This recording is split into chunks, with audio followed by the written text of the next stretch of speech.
Miriam Lipsker and her husband founded the Chabad Student Center at Emory University 20 years ago. Miriam's a proud mother of 8 children. She also is a well sought out speaker about relationships, marriage, and everything that comes in with that. So thank you for joining. A couple little things. One, please before, if you haven't filled out the raffle, we have a raffle for a wonderful gift certificate to Burke Williams right here in Pasadena. Everybody wants to go. If you don't want to go, your wife would like to go. So fill out a raffle. So you win. And before we start, we'll do one chapter of Tehillim, a beautiful group of Jewish women, I said women because we do this at like women's class, but a beautiful group of people together, and it's an opportune time to say a chapter of Tehillim together for the prayer of safety of our brothers and sisters in Israel and around the world.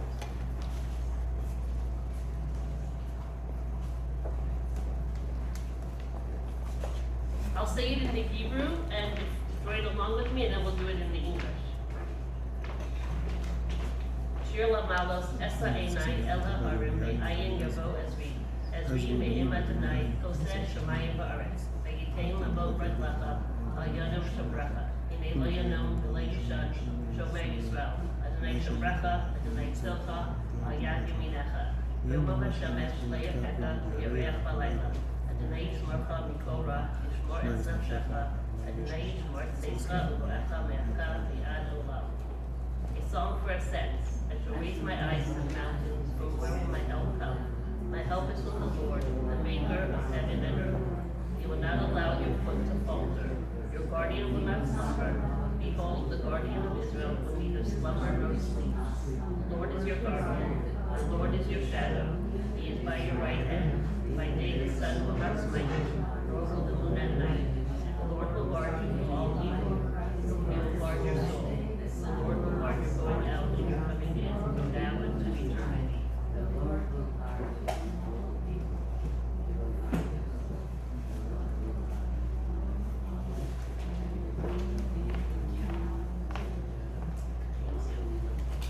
The Lord of Miriam. Thank you.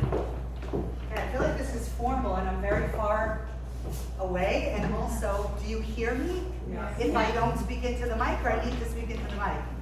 We're good either way, right? I know this is, okay.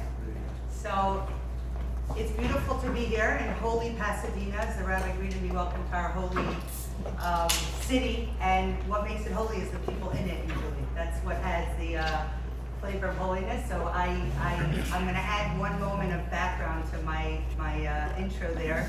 My husband and I started the Chabad Center at Emory University, and we like to say that Emory stands for Established Methodist, Only Recently Yiddish, because there's a lot of members of the tribe there. But it was just very beautiful for me to meet, in the couple moments that everyone was gathering here, a couple from Caltech up the street that met at Chabad, and they're here as a married couple, and I'm like, there's nothing that gives me more.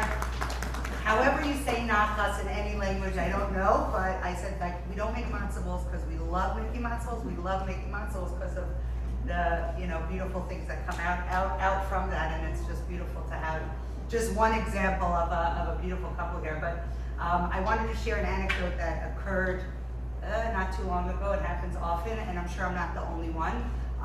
You go into Target because you need something, okay? Anyone? And what happens is you don't come out with just what you need. You come out with a lot of things you may not need. So very briefly, what happened was I needed to get something. I stopped at the store. I had one of my kids was with me, which is usually I don't take them into Target. It's not a good idea, but I did because I didn't have a choice. And very simple, straightforward, unfolded. I'm going to get the item on the way to find the aisle. I'm throwing all these other things in the cart that I don't necessarily need, or I'm gonna need, or one day, and now it's on sale, whatever, the usual things. And I park the cart at the end of aisle to actually get the item that I came in for. And my son, who's in the car, literally eye level for all the marketing geniuses that put the things on the eye level of the kids in the car, there's a shelf with a bunch of toys with clearance stickers on them. And by the time I get my item and come back, my son tells me, Mom, could I get this thing? It was like a little box with a drawbridge and little know what it was. My first instinct was like, it's not Hanukkah, it's not your birthday, just because we come into the store, we don't need to buy toys. But I caught myself. Before I said anything, I took a glimpse at my own cart, filled with things that I didn't necessarily need, and I was like, of course, yeah, you can get it, you know. But I'm going to use my little mom, powers to use it to the best advantage. I told him, I said, lady, listen, you can't open it. We get home, you're gonna have to take your bath, set out your clothes, lunches, all the things that the evening routine, and then you could open it. Good trick, right? Long story short, I get home, I'm distracted with whatever's going on. The lady went to go do his to-do list in order to earn his little prize, the little toy, and a few moments later he's crying and he's in the kitchen. I'm like, what happened? And he's like, Mom, I did everything I needed to do. I opened the toy and it's broken. Right? So I'm like, of course, the clearance, stickers, you buy the junk, you get what you paid for, like all the things. I'm like, it's broken. He's like, yeah, I opened the box, and instead of the little drawbridge in the box, it's just a bunch of pieces. And I'm like, there's a bunch of pieces? He's like, yeah. I said, let me see. So he comes into the kitchen with the box, and I had this like moment of like, a light goes on. I'm like, wait, is it possible? He's my youngest of 5 sons. My house is filled with Lego. Like, you step on it when you don't want it. It's everywhere. He for sure has seen it and knows what it is. Could it be that this kid never got his own box of Lego that you open from the beginning and then you put it together and then you make it into the item on the box? Like, did he never do the whole process? So I was like, hold on. I called his older brother, Ellie, to come in. I said, listen, the lady never did this before. There's a little instruction manual. And it's page by page. Thank God it was 30 pieces, so we're talking like, this was a quickie. And 5 minutes later, everything was right in the world. Why? Because the drawbridge was there, and he had to build it, and he was so excited. It's his first time he ever took a box of pieces, broken pieces, put it together, and got the little thing that was on the box. And later in the evening, I was telling my husband this thing, like, could you believe it? Like, your 8th kid, you don't even realize this kid never got like the full process. They know what Lego is in the bin with no boxes and direction, but this was his first, he was a little kid, it's not.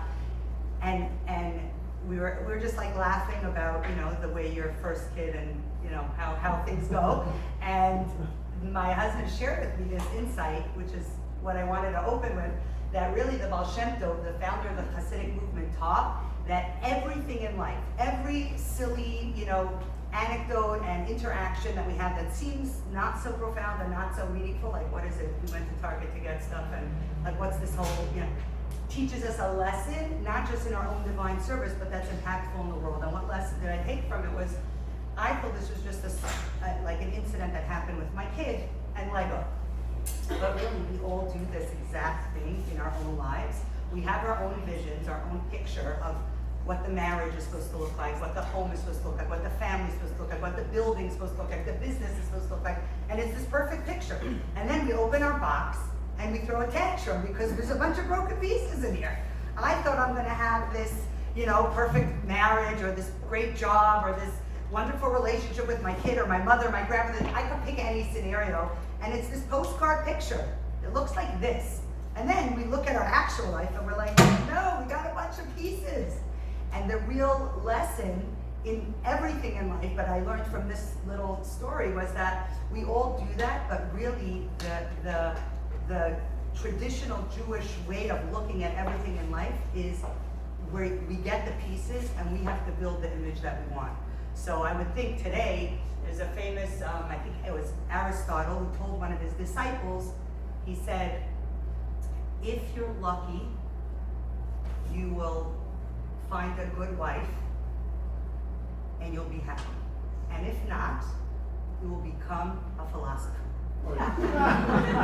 Allegedly, that's what he said. Now, I never asked him what he meant by this, and I didn't pick it, his, perspective, but I think it's fair to say that today we have a lot of philosophers and a lot less happy, content people in relationships. And why I'm saying that is because we live right next to the Barnes and Nobles on campus, and occasionally I'll meet students there for, it's like a Starbucks, Barnes and Noble's hybrid, and I'm always like browsing the books, and I'm always fascinated by what's on the, and there are literally aisles of like self-help, relationship, how to build a happy, meaningful, fulfilled, fill in any adjective you want life, and a lot of information, meaning a lot of ideas, a lot of knowledge, but not as many role models or examples of like, oh, this is a great home, family, marriage, this is a beautiful, I walk here and I feel what I'm looking to create. So what I want to do with our limited time that we have here tonight, and marriage and intimacy and relationships, it's like such a huge topic and we can approach it from so many directions. I want to take a distinctly Jewish approach, and I want to share with you a Jewish trivia piece of information that, I don't know if you play trivia, trivia night, but important to know.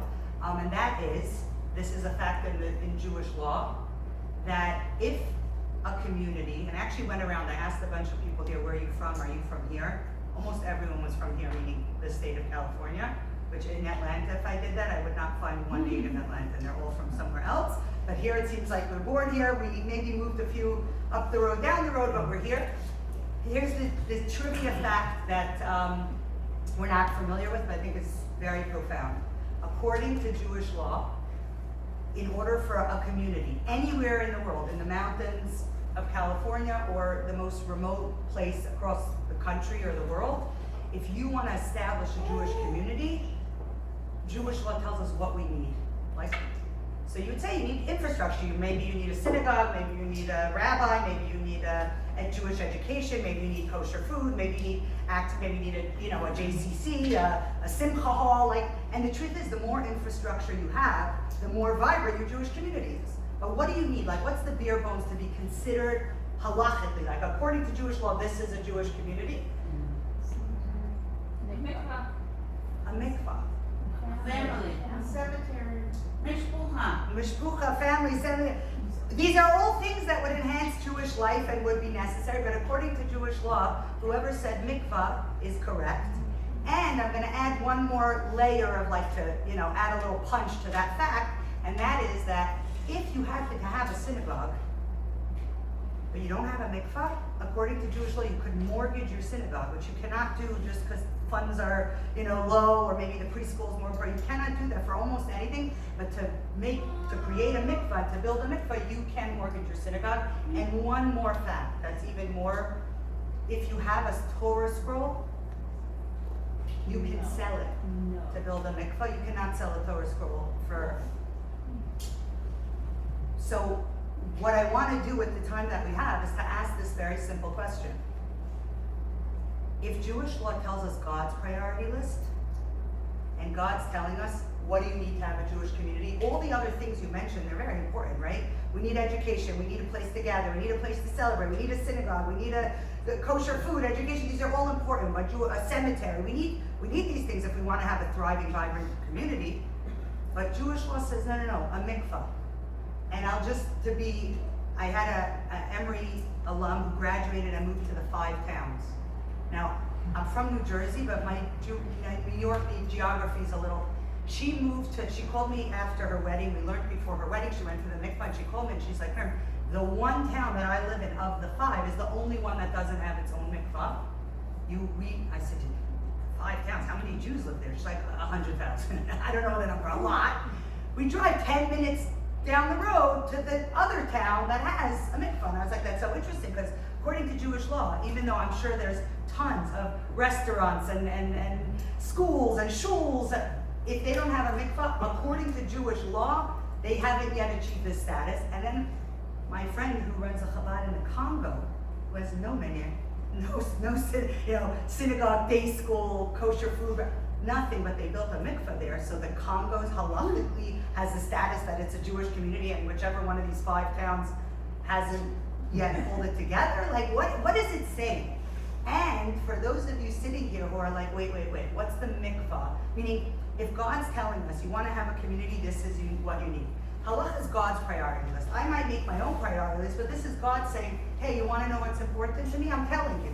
You could do what you want with this information, but I'm giving you the facts. What's the facts? You want to have a community, this is what you need. I'm going to say 2 more things.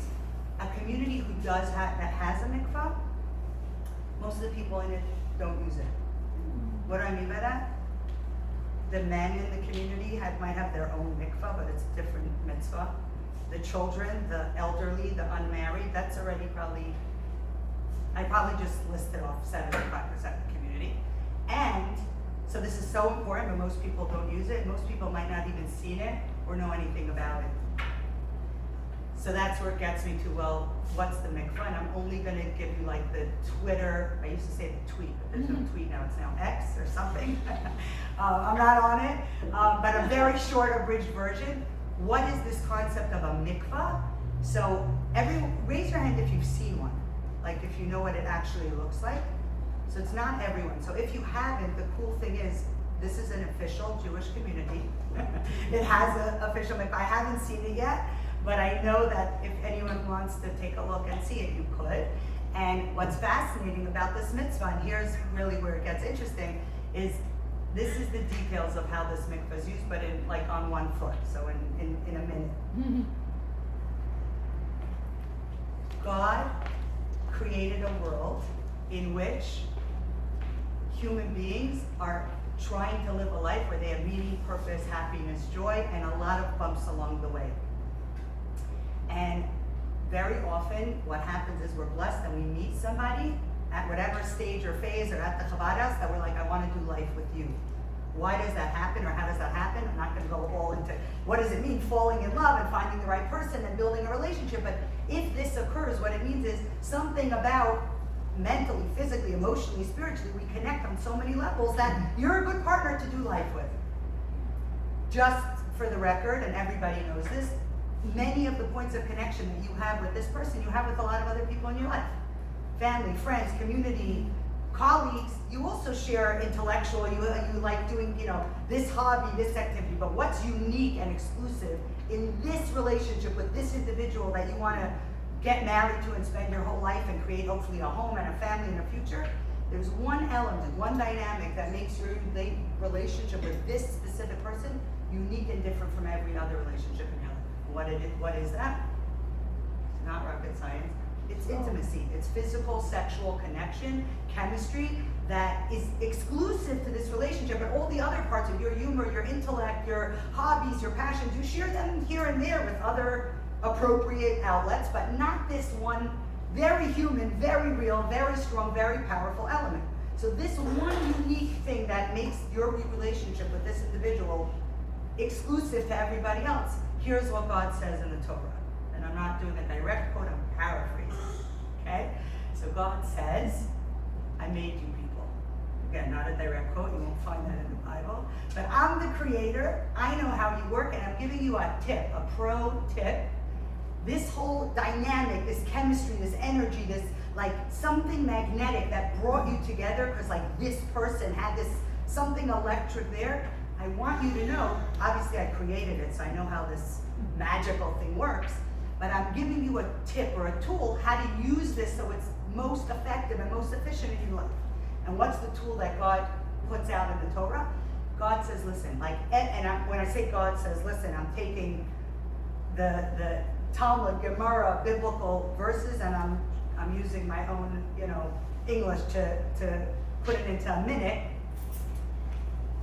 My advice for how to use this powerful human energy to the greatest maximum capacity is like everything in life, if it's just constant, if it's always there, if it's always flowing, there's so many things that creep in, monotony and boredom and routine that take away this excitement and energy, but not even for that reason, because God doesn't give a reason, it's like because I said so. God says, listen, there should be a pause and a play, a ebb and a flow, a on and an off, and this is the healthiest mechanism for this energy, which is fire and passion and connection and love and intimacy, to flourish in the best way. But God doesn't just give us a concept or idea, He gives us specific technical details, and I'm only going to spend 30 more seconds on it, and then we're going to figure out why. God says this is how this program works, if you're following my book, right? If you ever get something and you don't read the instructions, like whatever, it's a new iPhone, it comes in 15 language instruction manual, it's like hardcover, and you're like, no, it's fine, I could use 1% of the features, but I'm good, I'm happy, I'm good to go. We were born, we came with an instruction manual, not with the umbilical cord, but it's the Torah. Torah is from the word hora'ah, it's a lesson, it's a guidebook. And we'll read when we, what and where and when, but God gives us a manual how to use all these capacities that were embedded within us. And this is what God says. When a woman has her cycle, the couple, they're sharing a home, a life, a mortgage, a family, a calendar, all the things, but they should hit pause on the intimacy of their life.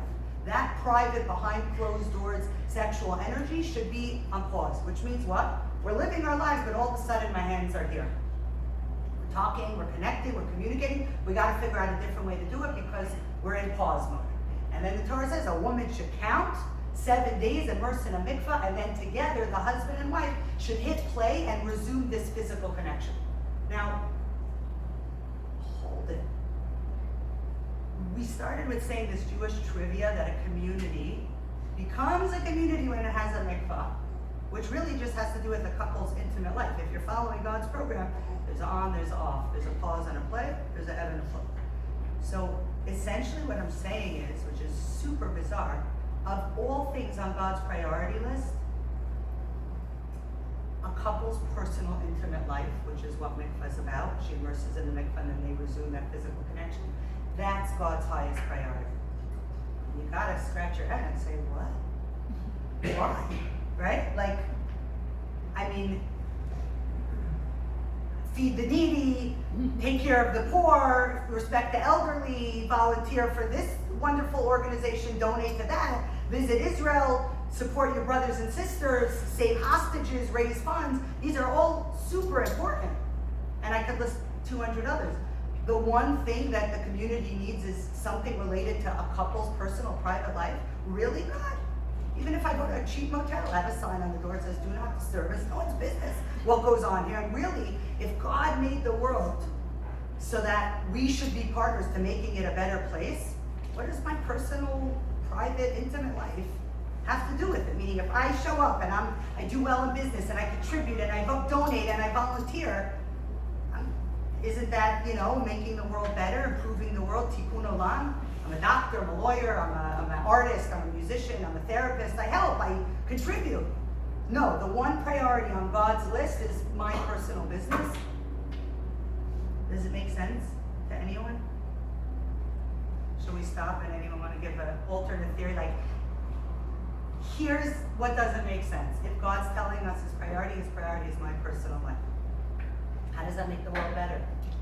How does what's going on in my bedroom impact creating a beautiful, wholesome, happy, loving world, which is what we want. We want peace in the world. What most of us, I'm going to be honest here, we save our manners and our smile for the crime delivery person, right? We're going to have yelling at you, can you clean up that mess? I told you not to play it. And then the knock on the door and you're like, oh, hi, right? Or you're arguing with someone and then you answer a call and you're like, oh yeah, right? Somehow we know how to turn the buttons on and off, but the people closest to us, my mother, my mother-in-law, my child, my spouse, you're gonna hear what I'm really thinking. Everyone else is gonna get the hey, how's it going? How's it hanging? Wonderful. The people in my life that I really love, they're gonna get the full, right? You're looking at me I'm getting a stink out here, so now I'm starting to feel like maybe I'm the only one that, no? No. Meaning, what do we do in life? We usually show up menschla, put together when we go out there, and what happens in our own homes? Close the door, no one's business. So, anyone here have Russian ancestry background, grandparents? Only 8? Oh, you took a minute. So really, right. So really it doesn't matter if you didn't raise your hand because you probably are familiar that for many, many years Russia was under communist rule and religion was banned, even if you didn't have parents that suffered because of that.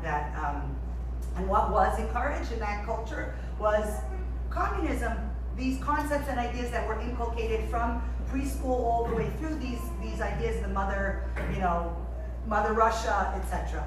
So the religion was, it's called atheism. Atheism, that's the religion. Thank you. See, I wasn't there, but I know, I have, So in the classrooms, the children were fed these ideas. So one day, the teacher's in the classroom, she's teaching whatever the subject was, but she needs to make sure to drive home a few points, so she tells all the kids in the room, she says, everybody see the window in the classroom? All the students look, and she says, you see it? They say, da. She says, yes, because that exists. She moves around the room. You see the clock? The students say, yes. She says, it's because it exists. And then you see the blackboard? They say, yes, it's because it exists. On and on. Finally, she gets to the highlight, the punchline of her lesson, and she says, does anybody in this room see God? So all the kids are looking at each other, and it's quiet, so she says, that's because God doesn't exist. So little Yankel in the back of the classroom raises his hand, and he says, does anybody in this room see the teacher's brain? Now, I don't know if he was never heard from again, and he was sent to Siberia, I don't know what happened, but what's the point? The point is, imagine you lived your life only on the things you see are real. What do we know to be true? The things that matter most to us, the joys and the pains, the oys and the joys and the love and the connection, or the loneliness, or the fear, or the pain, you don't see it. I could put on any face and you don't know what I'm feeling. So what we know in life that's true to every human being is what you see may or may not even be true. You know, especially today with social media, you have all those, like, you know, the beautiful apple you don't see on the other side, it's bitten and rotten because they didn't show that angle to the camera, right? Or 1,000 other visions of that. But the things that matter most in our life, we don't necessarily see. So I'm gonna shift, we're gonna have to answer that question. Why is it, this is the only thing I want you to walk out of here tonight with. Why is it that God's priority list, mikvah, which in other words means a person's intimate life, is number one? That's the question we're answering. But before we answer, I have to do 2 more pit stops along the way, then we'll get to the answer. You ready for the pit stop? Okay, if I told you that you need to commit to the job or the house or the car for the rest of your life, it's a good job or a good house, or would you do it? Like, there's no out. You can never move, you can never change jobs. Or I can give you 100. This is the most beautiful coat and you're gonna wear it your whole life. This is an amazing job, your whole life. Would you take the offer? No. This side's not nodding one way or the other. They're saying no. Most people would say I would want a way out. Like, I'll try it, maybe I like it, maybe I want a refund.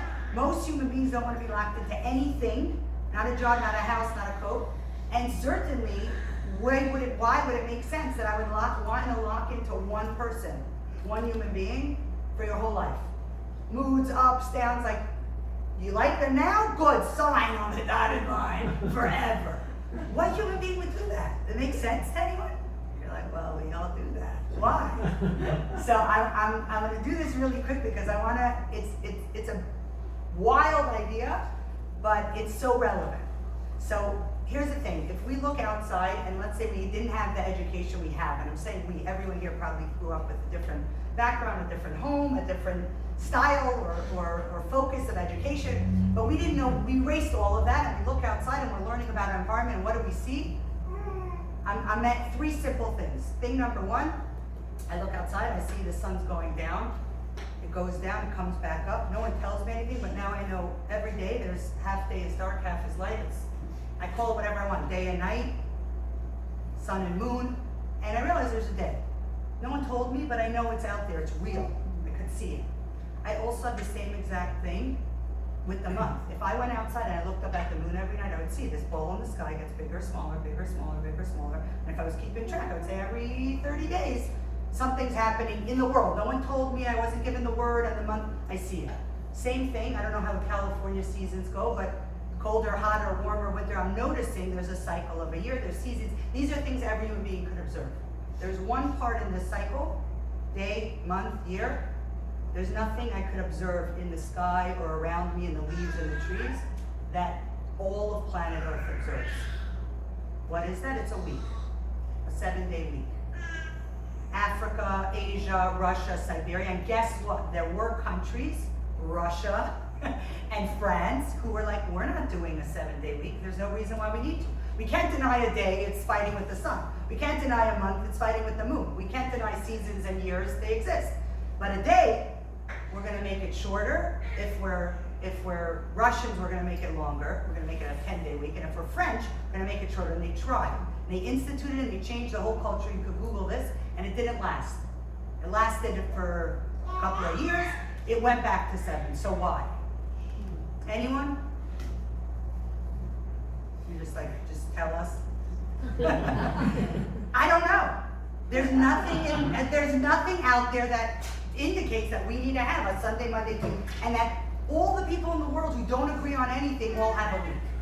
And by the way, we rest and we celebrate different days. If you're Jewish, it's Saturday. If you're Christian, Muslim, it's Friday, it's Sunday. But we all have a week. Where do we get that from? So if you have another idea, I want to hear it. But allegedly, this comes from the Bible. Why? It says, Bereshit bara, in the beginning God created heaven and earth. For 6 days he worked, the 7th day he rested, and somehow all of humanity, atheists, deniers of God, people who never open the Bible, people who don't want to hear the word Bible, somehow their life is constructed and lived according to this biblical construct, which literally, opening chapter talks about the world being a week. Now you're like, why in the world is this woman talking about a week? We're supposed to be talking about marriage and relationships and intimacy. But here's the wild thing.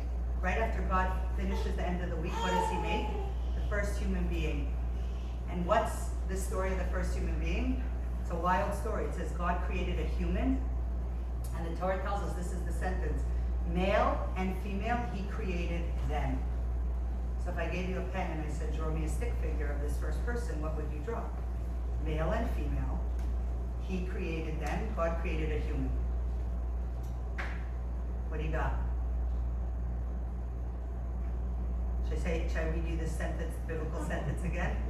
So it says, God created a human. Zachar unekeva bara otam. Male and female, he created them. So this is the verse in the Torah that tells us about the first human being. And what is the description? It was a singular being, both male and female. This is one of the few times in the Torah that all the commentaries agree that the first being that God created was androgynous. It was a male-female hybrid. They don't agree how. Was it side to side, back to back, hip to hip, face to face? They don't agree how. Rib, neck, but they all agree it was one being that was connected. And then what happens if you don't want to take a biblical story out of context? God tells this first human being, hey, welcome to the garden. I'm paraphrasing here. And what does God say? God says, you're the only creature that I made that can take what you're thinking and take what you're feeling and communicate it. So I want to beta test this new, startup here. And I want you to name all the other creatures that are here that can't do what you could do. Okay, so this Adam being, this Adam creature, Adam means human. A human being gives all the animals a name and realizes and comes before God. And the Torah tells us all the other creatures, there's Mr. and Mrs. Cow, Mr. and Mrs. Chipmunk, Mr. and Mrs. Peacock.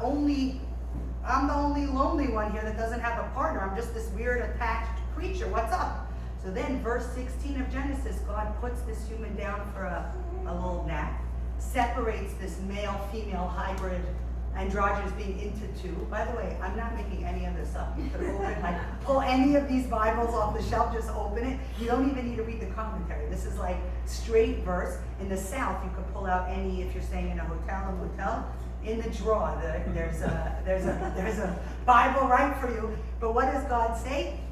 Put this creature down for a nap, and they wake up, it's male and female. Two distinct, separate beings. She looks like this, he has this hard drive, soft drive, different equipment, here they are. They're looking at each other. What does God tell them? God says, first instruction, they should cleave to one another, build a home together, improve, revu, milu ataretz, have a family, and fill the earth. Why does this matter? Because if God did not embed this crazy idea into our human story, it would be very surprising that anyone on planet Earth would have the notion that two human beings are going to come together and build a life. And the reason why we continue to do that, no matter what society tells us, is because God superimposed, overlaid in this idea that you were once one, you were connected, you were one being, and then you were split into two, and now you're coming back together. And you're probably thinking, I wasn't once one. I was me. I was born as a little baby wherever. I was a cuter version, or maybe I got cute later. So the Torah tells us, no, you know why we're told this story about this first human being in the Garden of Eden 5,500 years ago? You know why we're told this story? Because it's not the story of our bodies. Our bodies were a smaller version of our individual unique selves. It's the story of our soul. The story of our soul, our neshama, our life force, and our energy is that it was one, it was connected, it was attached to another, and then it came down into the world. When it was up in heaven, best friends, lovers, connected on a soul, only soul level, because there was no body to contain. And then Kabbalah teaches us when a child is born, a soul comes into that body to animate and give it life. And from the moment that child's born, it's on a mission, whether it's conscious or unconscious. For sure, when it's very young, it's unconscious. To look, to find, to search, to yearn, to hope, to pray, to meet, to swipe, to go on dating apps, to find the other half of my soul. How will I know? Everyone's like, you'll just know. What? Does a little thing come out of your head with a flag? No. Something in here knows. Something feels right for your neshama. And the crazy thing of that is, it feels right because there was a familiarity and a connection on a soul level. This is what Kabbalah says. Now, what does this have to do with my personal, private, intimate life? And really, what does it have to do with our original question? Our original question is, why is God prioritizing a couple's personal intimacy as something that's the center of a community and the center of building a better world, when we could make arguments that it's not? So, you ready for the answer, or should we take a few more? I'm gonna go for the answers so I have time for questions and answers, because that's much more interesting. So, here's the bottom line. The bottom line is, according to Jewish mysticism, every single soul that comes down into the world has energy and connection and yearning from what it knew before it came down into this body. And the fact that two people that are so different, from such different backgrounds, such different upbringings, such different personalities, could strive to build and work on creating a home and a family and a world is something so godly and something so remarkable, because really, logically, why would human beings subscribe to such a concept? Same way we have a 7-day week, we have this concept of marriage. It's godly essential, it's wholly essential, but why is it that God's telling us our personal business is really the thing that makes the world primary in God's view? So here's the simple answer. God created each and every one of us to be partners to making the world a better place. And we all could do that in unique ways because we have unique gifts and talents. So if you're musical, if you're artistic, if you're mathematics, scientific, you cultivate that energy and skill, your business, you're great with kids, you're great, and you improve and help the world in your own unique way. And that's incredible and beautiful, and everybody who does that feels meaning and purpose in their contribution. But here's the secret. For thousands of years, that Jewish marriages have always known. One of the most challenging, difficult things a human being could do is live a life where someone's holding up a mirror to you in your most personal, private places and spaces, and commit over and over and over again that there's nothing more important than prioritizing you, your feelings, your desires, and your wishes. And what God tells us is, why am I prioritizing a personal couple having love and passion and connection and warmth and commitment? Why do I care? Why is it even important for the universe? Because the secret to creating a happy, healthy, wholesome, passionate, alive world filled with the things we want it to be filled with happens one healthy, happy couple, family unit at a time. So God's macro plan, I'm going to build a crazy, chaotic world, and all these people are going to contribute to make it better, to heal it, to fix it, to improve it. That's what we're doing here. That's the project. God says, don't get distracted on the big, although that's huge. Understand that the hardest, most challenging place to show up is going to be your most personal and intimate, but also the passion and the love and the connection. If you're able to maintain that, and if you're able to invest in that, and if you're able to prioritize that above all the other important things in the world, you're going to have discovered God's secret to creating a better world, which is what? One happy, healthy, functional home at a time. So if you aren't married, if you don't have a spouse, it's still relevant, because what is mikvah telling everyone in that community, even the people who don't use it or can't use it or won't use it? everyone should understand the value and the importance of interpersonal relationships, of prioritizing another person's heart, soul, mind, and feelings above all the other important pursuits. Yes, I have to make money, and I have to go out into the world, and I have to contribute, and I have to be functional, for sure. But a life that God's instructing us through the guidance of the Torah is, how do we make the beautiful, loving world that we want to live in by making that in our own personal life? And prioritizing passion and connection is what makes a home beautiful. And everyone here probably had that experience where you went to a home that could have been featured in Architectural Digest because it was so beautiful, aesthetically and physically, but it felt very cold. And then you went to a house and it was, the things didn't match and stuff was old and it wasn't so, things were full, and there was something warm and delicious and comforting and embracing about it. It's not what it looks like on the outside, it's what's going on the inside. So every single one of us, no matter who we have in our life, whether it's a spouse, a parent, a neighbor, a kid, if we understand that what God wants from us to build a better world is to invest in the relationships in our life, in the people in our lives, prioritizing the human beings that are sharing our life with us.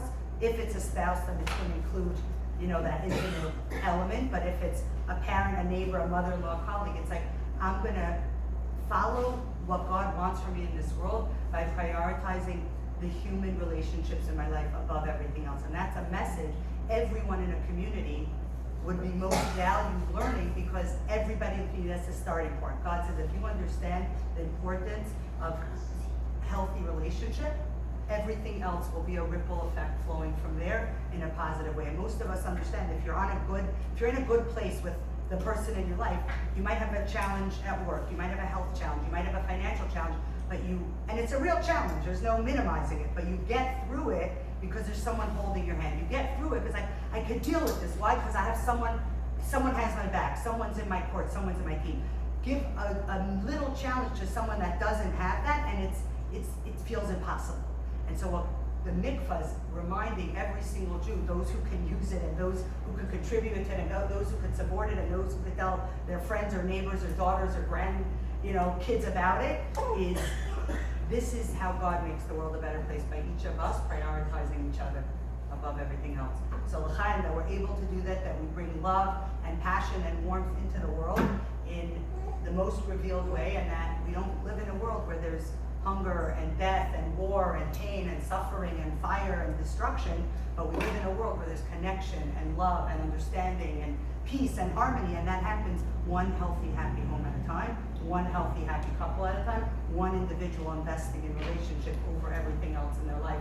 That's important, but nothing is going to be more important than that. So l'chaim, and I'm opening for Q&A for anyone who has something to ask or say, or I'm like, most of our Emory students are from New York, so usually we get things thrown, we have riots, there's protests, no one's interested in being polite, but if you have alternate opinions, ideas, speeches that you want to share, do, or if you want to just be shy and quiet, you could do that also. But l'chaim. Does anyone have any questions? Well, first of all,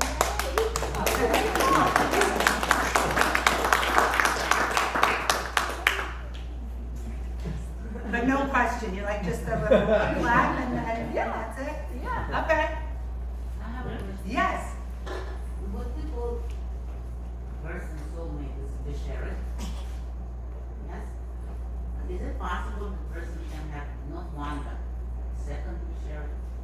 Yeah, so here's the cool thing about basheret. So the word basheret means intended or like your soulmate. A few things. Anytime you land up under the chuppah with someone, they're your intended soulmate, even if it's your third person or fifth person. It's California, so I don't know what the number goes up to. Apparently I hear over here, the numbers are a little different than on the, they say East Coast, West Coast, Best Coast. I don't know, I'm not here to fight it out. But a soul is not a black and white cookie.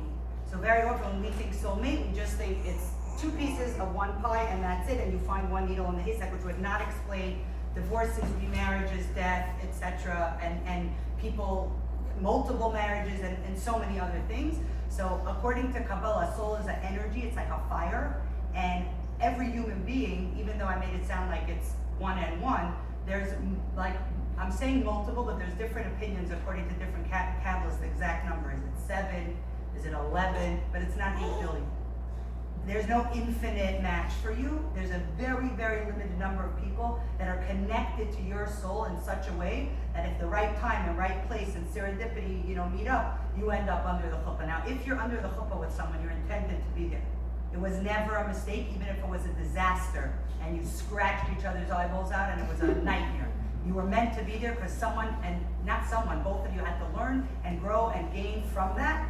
But we all think basher and soulmate means because you fall in love and you get married and happily ever after. Thank you, Walt Disney, but that's not reality. Really, reality is intended means intended to do something of value together, and sometimes it's not rosy, sometimes it's difficult or painful or challenging, but it doesn't mean that it wasn't meant to come together. We just want that every time something comes together, it should have a happily ever after. It takes a lot of effort, but that's what we hope and that's what we want, and it's not always the case. The simple answer to your question is every human being has a few options, a few variables. According to some opinions, it's kind of like if you put effort into developing yourself, you'll probably meet that variable that also did, as opposed to like the couch potato version. There's a lot of ways this can like shake out. And the ultimate truth is that because we're bodies that are housing our souls, we only know so much because we're talking about a realm that we don't inhabit. So we learn and we study and we hear what the mystics and the Kabbalists say about it, but the reality is that every single human being has a journey in life. Some people, they pick up one person at one station and then they're there until and for people there's different stops and different stations and different stages that different things occur, and it doesn't make it less a soul connection. It just means this person had a different journey or different number of stops. Just a fascinating concept. If you ever were on a subway or a train, you get off at, you get on at whatever station and you get to your destination, but while you're sitting there's other people getting on and off. So the Kabbalah train works the same way, that when you're coming down, your soul's coming down, whatever other souls you're gonna meet in your entire life, your friend, your neighbor, your grandmother, your teacher, your whoever, they somehow cross paths with your soul on the way down here. On a stop, maybe they were with you, a family member, they were with you for a big part of the journey. Maybe it was just that person you had one conversation with on a flight one time in your life and you only spent 2 hours sitting next to them, but the only reason you spent those 2 hours with that person on that plane is because your soul, on the soul train down here, was at a stop with them. So all the 8 billion people in the world, you have a limited pool of whatever that number is, and you don't meet anyone that your soul doesn't have some business with. If we're talking soul travels, which, not really the subject, but it's just fascinating because it means like you have interaction with the checkout person at Trader Joe's, hey, they're always, I don't know, you have a Trader Joe's? They're always like, so why are you buying? Starting now. Yeah. Here, look at me, not First knowing Trader Joe's my is fascinating. Yeah. so they was like, so are you hosting? I'm like, yes, and yet again. Like, wow, that's a lot of whatever. Like, I'm always buying wine openers. They're like, you go through a lot of wine. They're very involved in my life. And we chat, and you having people? I'm like, yeah, 250. They don't believe me. Like these sorts of things. That's a student's Friday night. So I don't. Everything gets delivered, but there's a few things that I need to get at Trader Joe's that no one delivers. So, like the chili lime chips for bringing in after the meal. Whatever, I'm just saying. So they don't know that the bulk of the food is not. But why am I saying that? Because my little kibitz for a couple minutes while this very friendly bagger is putting my stuff and telling me, more things that I want to know about maybe his life, my soul connected on some way down here that you would never have met us. So that's an interesting way to think that there's no one that you're going to meet in life that isn't already a part of your. Sometimes it's very insignificant, and sometimes it's a bigger deal. Sometimes it's someone that you bump into and then you keep in touch with, and it's wild. Yeah. So that was a good question. I don't know if it was a good answer, but it's a good question. If one Michelle doesn't work, another one will. Yeah, that's one way to say it, but usually there's no like escaping destiny. If Hashem has an intention that someone's going to be with someone, like you could try to avoid it, but I don't know if you're going to be super successful. But yeah, many people have more than one partner for significant parts of their life, and it's not you're the soulmate and you're just the sardine. Like, you just showed up and like, oh, you're the schlepper who has, like, you're not the soulmate. No, if you're under a hookah with someone, you're soulmates. Your souls have a connection, and a pretty strong one, and a pretty huge one. So, you know, I don't know, at the end of, you know, after 108 years, we get a receipt with a tally of all the information, and you could get more of an itemized, you know, document, but, yeah. But thank you for the question, because that's fine. Because no one looks like they're going anywhere, does anyone have another question? Is it 7 days in the mikvah after that time of the month? Do you think that was intended because that's when you're able to procreate? So it's such a fascinating question, because on one hand I could say, yeah, that God kind of wanted us to do that. He didn't even pretend. He wasn't like subtle about it. God isn't like, oh, and if it happens to happen, oh well, surprise. Like, God is very intentional, like, do this, and this is what happens. However, what's really fascinating, and I'll just share this. I was called by a student.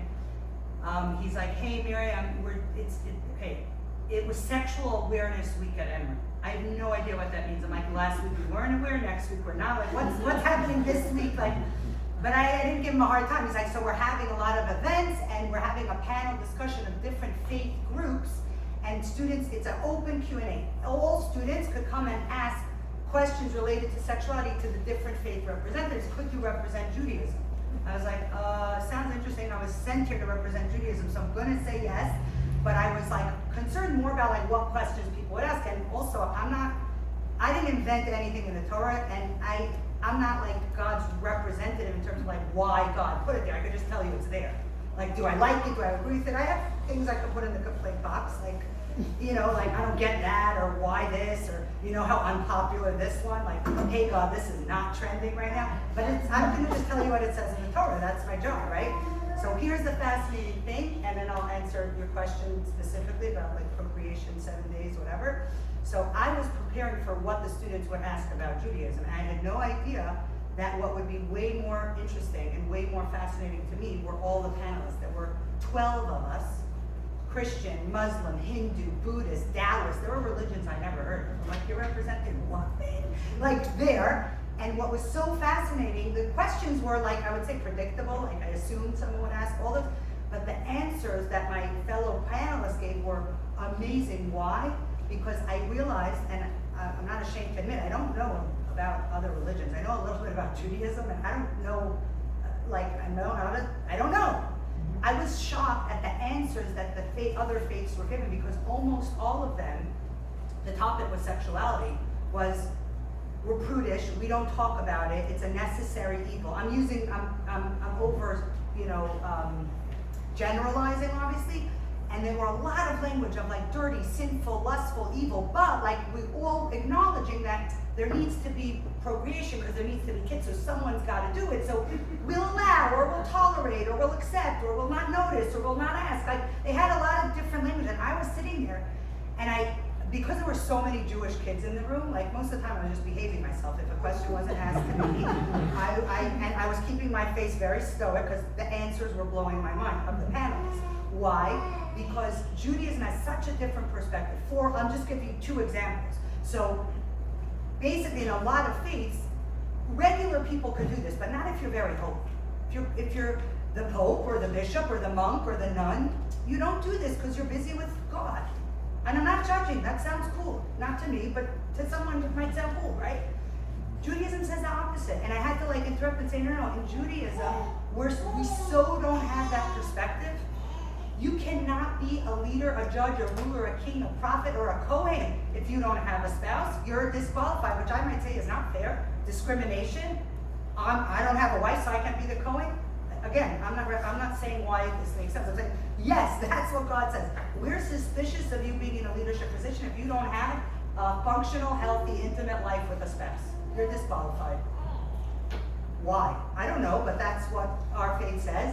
And what if somebody, because there was a lot of discussion about the original sin, and I'm like, we don't have an original sin. We have God gifted human beings with pleasure to create a gift for couples and an incentive to work through the hard stuff, because there's a lot of difficult things, at least it should come with some good perks, good package, good, like give us something to work with here, right? So here's the wild thing. A lot of these faiths were saying, and I'm not putting down faiths, and I don't even know enough to give an accurate description of what they were saying, but I was listening, like, when the baby's born, we know how the baby got here, so you need to cleanse, like, or purify, or bring down to the ocean, or sprinkle with water, or put on a white thing, and I'm like, whoa, like, we don't view anything about intimacy as anything but two souls connecting through two bodies, because that's the only houses they have, and God gifted us that this is a pleasurable experience, because he wanted us to do it.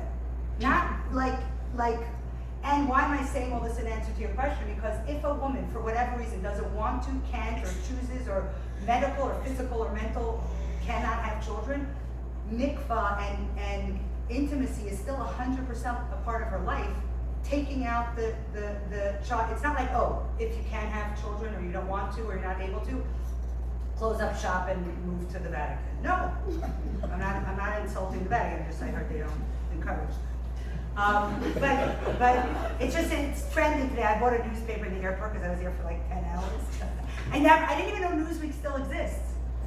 I was just fascinated, right? Because it was like Harvard is suing Trump, so that was interesting. Then it was like all the whatever. I don't know why I'm telling you that.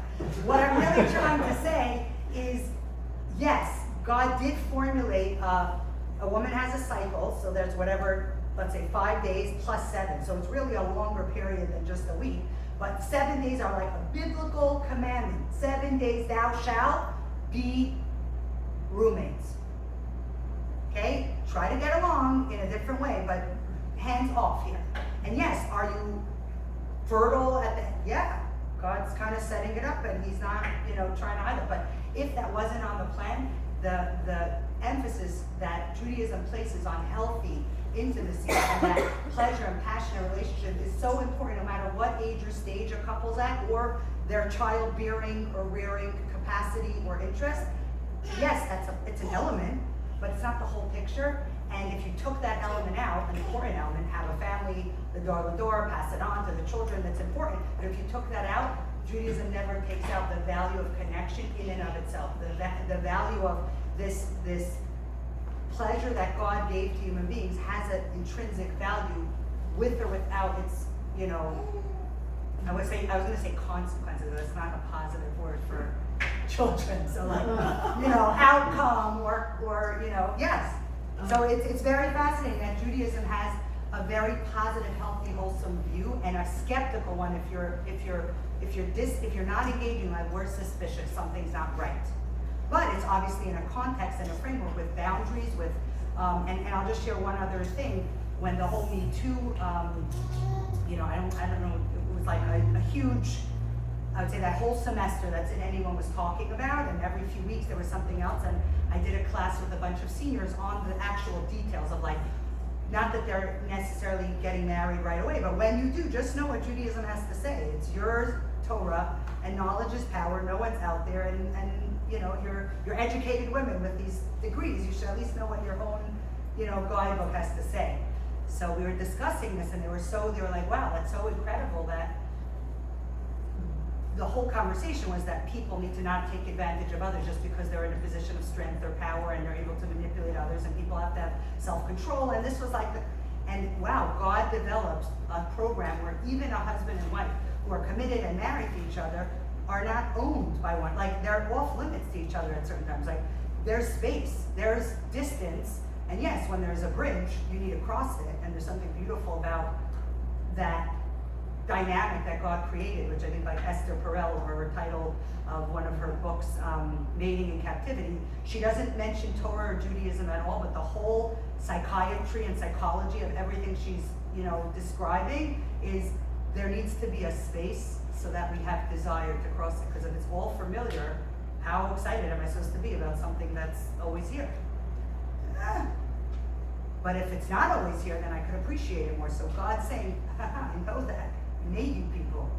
And it's a wild thing that even within a married couple who are committing to spend a life together, that idea of boundaries and self-control and pause are there to inculcate healthy relationships, and it's obviously passionate if I'm looking forward to something. Yeah, any other questions? Or comments or ideas?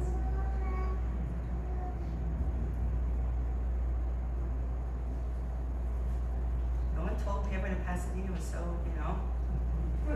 shy. Rabbi, you always have this when you give a class, or Because I'm shy, so therefore they're shy. oh, you're saying you're not like not said this makes sense to you, like this is logical. You're not like hello, yeah. What if we are postmenopausal? What is the comfort? So the interesting thing about that is that this system, and that's why I said most of the community doesn't use it, because it's really only from marriage till when you're in your childbearing years. So on some level, this system is like developed within the patterns and cycles of a couple over however many decades it is.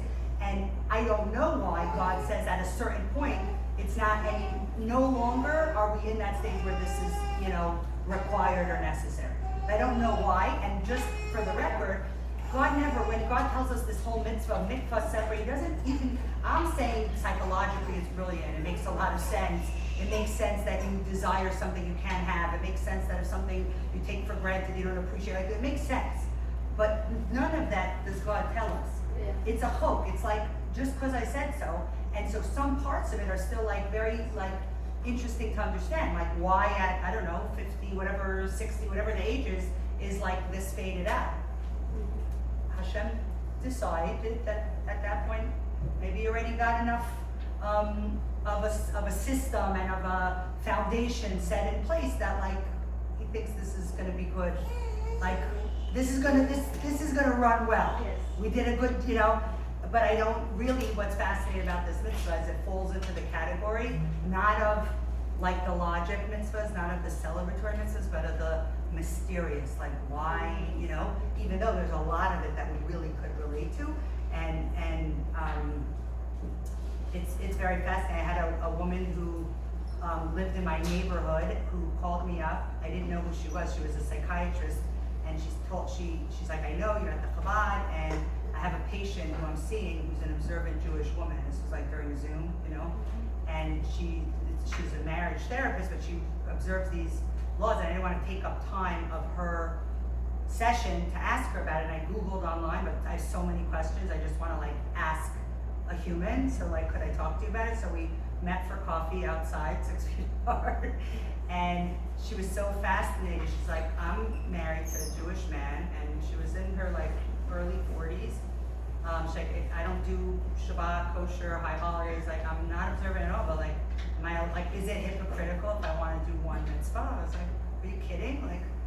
God wouldn't be happier. It's not all or nothing. Yeah, pick one mitzvah. You happen to pick one of the hardest ones, but not do some down. It's hard. When I say difficult, it's not a mitzvah candle lighting. It's 12 seconds, one day a week.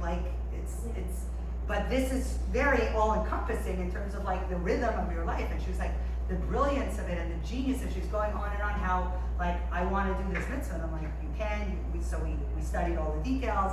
I took her to the mikvah, and she's like a completely secular, brilliant psychiatrist who only does this one mitzvah. And I don't know how she got her husband on board, but I never asked him. Yes, I'm asking that question because everything you describe, the time that they have to be roommate, I find that so beautiful. And I wish that there was a way to replicate that even after but I find that so beautiful. Right. So So that's the balance. Is you want it. The tension is healthy.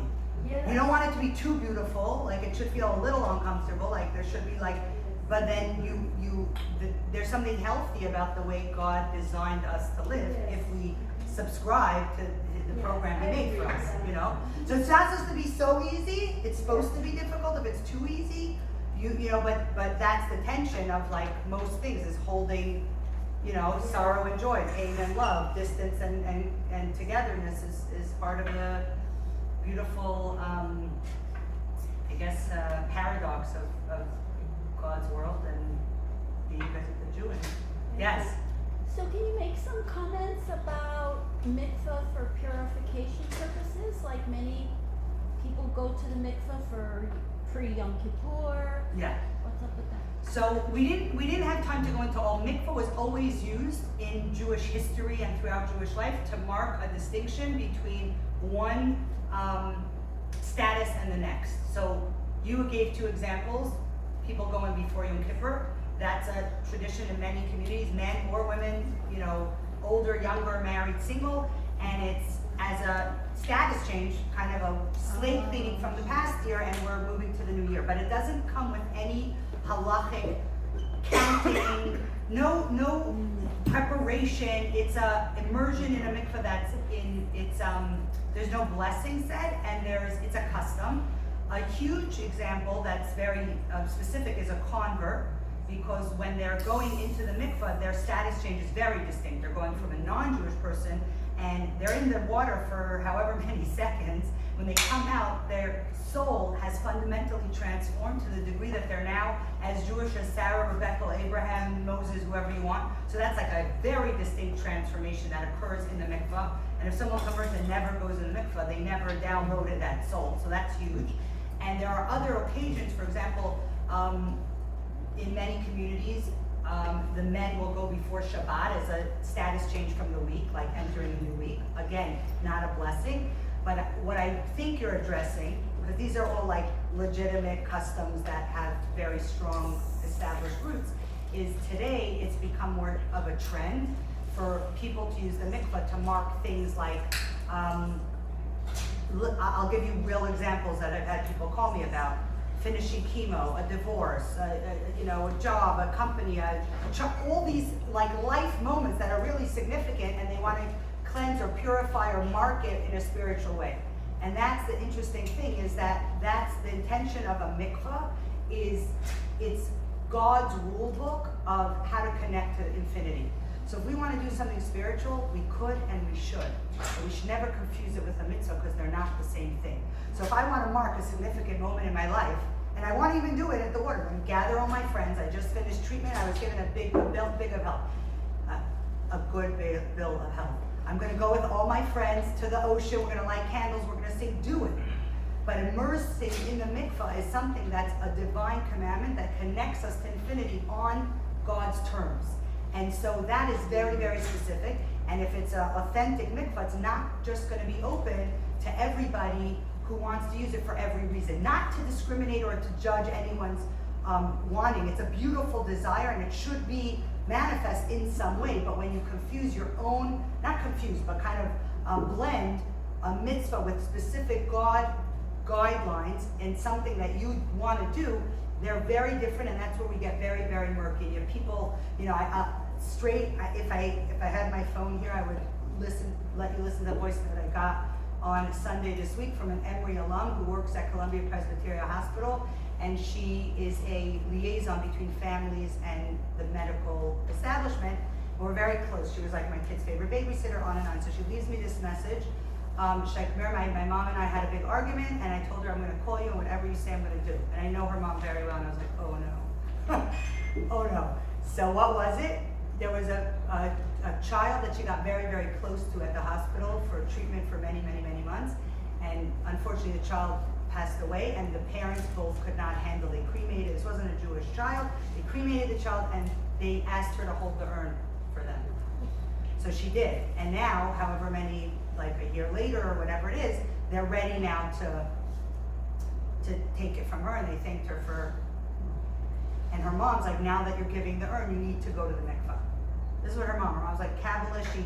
Her mom's flown to Israel and delivered a set of Zohar to every army base in Israel. That's her mom, in short. So I was like, she's like, I told my mom, if you say I need to go to the mikvah, she's not married, and she's an awesome Jewish woman, and she's like, do I need to go to the mikvah? So I said, like, your mom is communicating something true and real, that you were holding this thing in your apartment, and she feels like something about it needs to be kind of reset or refreshed, and that should be honored, and that should be acknowledged. But going to the mikvah isn't, no, it's not, if you call to come use my mikvah, so you could get wet anywhere, dip wherever you want, but the use of mikvah is in the context of this mitzvah of tarat hamishpacha, which means this family system that God, gifted to us, with some other add-ins. So we said a convert, we said before Yom Kippur, Jewish men will go before Shabbat, and Hasidic men, and my husband goes 365 days a year, every single morning. Status change, he starts his day immersing in a mikvah. His So why mikvah. is for men and not for women? Because it's not a mitzvah, it's a custom. He doesn't make a blessing, he doesn't count, he doesn't separate, he doesn't check, he doesn't look. It has nothing to do with anything. It's a spiritual practice of resetting and refreshing for a new day. So the a lot of the women should students do know, the same? huh? The women should be allowed to You- do the same. No one's stopping you. You want to dip in a cold creek every morning, knock yourself out. People have plunge baths in there.